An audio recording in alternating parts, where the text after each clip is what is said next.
Freedom cannot be achieved unless women have been emancipated from all kinds of oppression. Nelson Mandela. Assalamualaikum warahmatullahi wabarakatuh. First of all, let me introduce myself. My name is Atikah Asri Putri and I am a delegate for the 2022 PILMAPRES from STIKES Panakkukanng Makassar.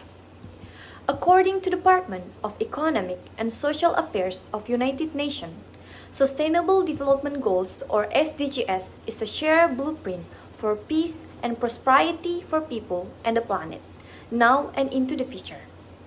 At its heart are the 17 Sustainable Development Goals or SDGs, which are an urgent call for action by all countries, developed and developing, in a global partnership.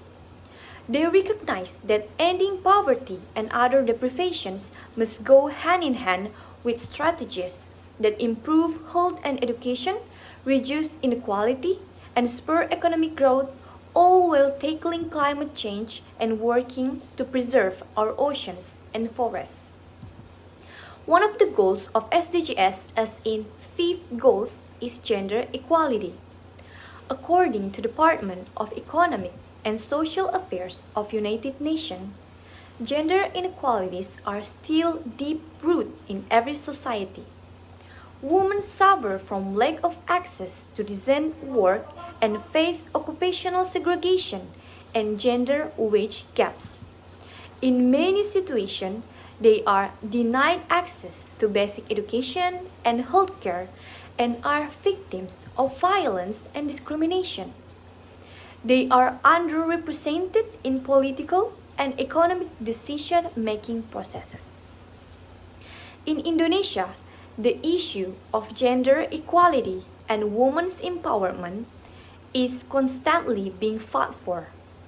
One of them is with the Women 20 or W20, a G20 engagement group that forms a women's empowerment network to encourage the adoption of G20 commitments to women's issues. W20 focuses on 4 priority issues. They are discrimination and equality of women, economic inclusion for women's empowerment, improvement of rural women and persons with disabilities, and improvement of maternal and child health services. Various instruments are also used to support gender equality, especially about economic opportunity. Through this W20, sufficient support will be provided for small and medium enterprise, the informal sector, especially women.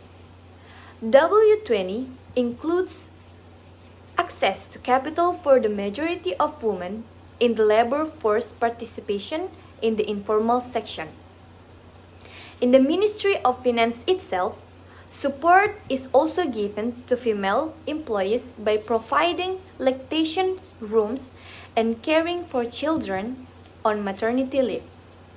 Besides that, according to Central Statistic Agency or BPS, from 2020 to 2035, Indonesia will experience a demographic bonus where the number of productive age population, which is 15 to 64 years, will be greater than the number of non-productive age population, which is above 64 years.